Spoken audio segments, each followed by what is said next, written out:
मी जे कोणत्या हेतूने आला आहे तुझ्या मनात काय आहे ते मला सांग, मी त्याचे समर्पण उत्तर देईन. तेव्हा नारद म्हणाले, मृत्यूलोकाची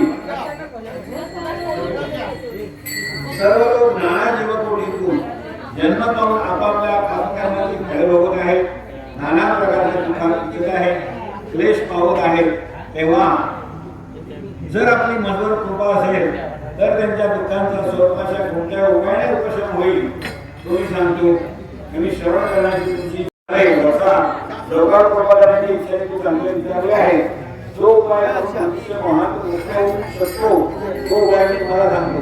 अजून गुप्त आहे ते तुझ्यावरील माझ्या स्नेहामुळे तुझ्यावर मी आता प्रकट करतो आहे. ते लोक म्हणजे सत्यानारायण भक्त यथा योग्य विधीप्रमाणे केले तर मनुष्याला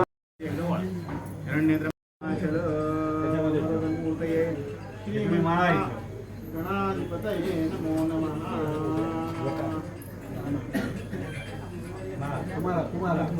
आचम्य केशवाय नमः, माधवाय नमः, गोविंदाय नमः. केशवाय नमः. शरणं मम मात् कारुण्यभावेन रक्ष परमेश्वर.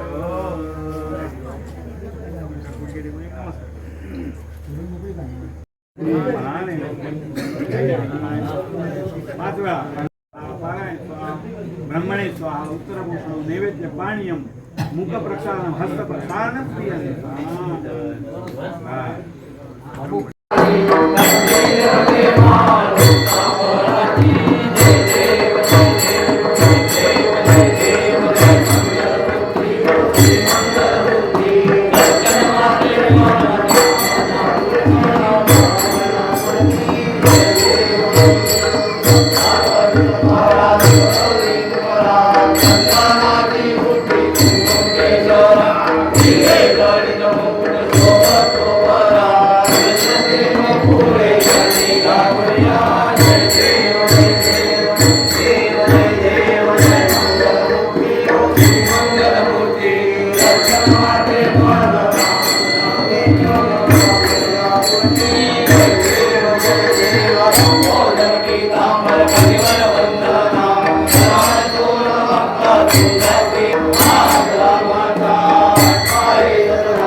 हे सत्यनारायणचं व्रताचरण आज हे यजमानी नाव आपलं प्रतीक नाम गोत्र वशिष्ठ यांनी हे कार्य संपादन केलेलं आहे. सत्यनारायणचं व्रताचरण देवतेनं गोड माना, दया करा, कृपा करा. या कार्यात आलेल्या सर्व भक्तगणांवरती अमृत अशी कृपा दृष्टी ठेवा.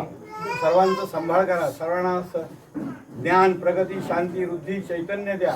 वर्षानुवर्ष अशी ही कडून करून घ्या आणि त्याचं उत्तरोत्तर फळ सर्व भक्तगणांना देऊन, आनंद देऊन, सौख्य देऊन, भरभराटी देऊन केलेलं कार्य देवतेनं आपल्या चरणी रुजू करून घेऊन सर्वस्वी दया करून बरं करून कल्याण करून घ्या. बोला सत्यनारायण महाराज जय. पावणा देवी माते की जय. पुरुष महाराज की जय. लाखनदार महाराज की जय. मंगलमूर्ती मोरया.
नमस्कार असम साहेब.